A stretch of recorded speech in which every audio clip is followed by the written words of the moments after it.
Osho was a guru leader of a Hindu spin-off cult.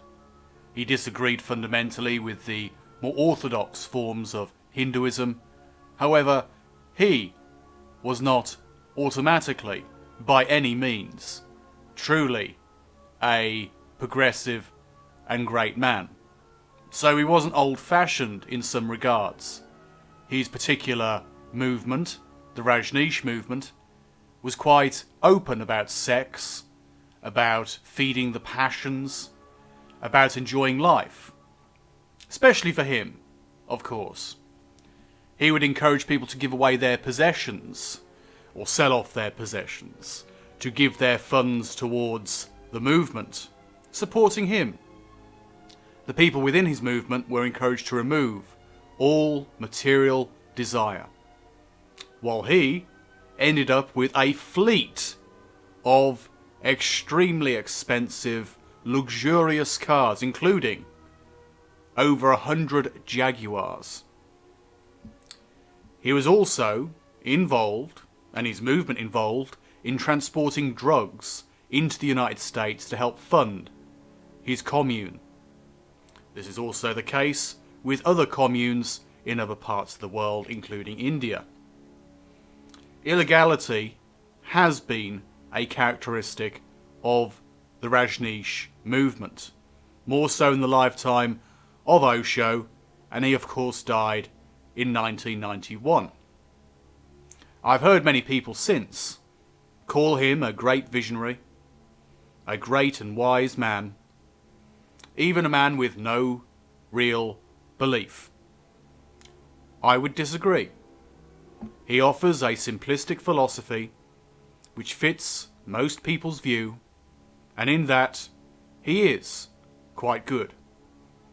But great? I don't think so. As for having no belief, he encouraged a particular belief system. He encouraged people to give away their possessions, and that to move away from the materialistic was to move towards the spirituality of truth, to move towards a grander and greater and more real philosophy upon reality. Is that not a belief? So he may have been, in some ways, quite progressive, but in other ways he was truly a cult leader. And his organisation now is simply the leftover shell of the fallen philosophies, and those people who still follow now are people perpetuating the idea of a perfected individual. Osho was not a perfected individual.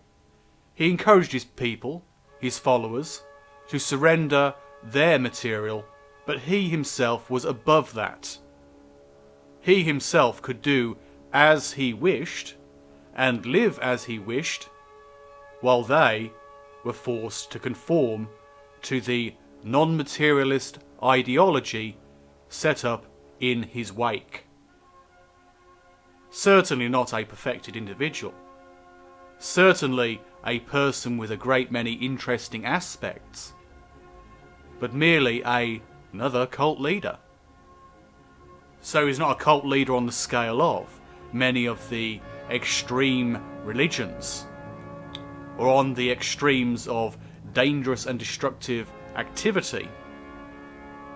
But his group was not a bastion of free thought and expression and progression, as the remaining followers of his belief would claim.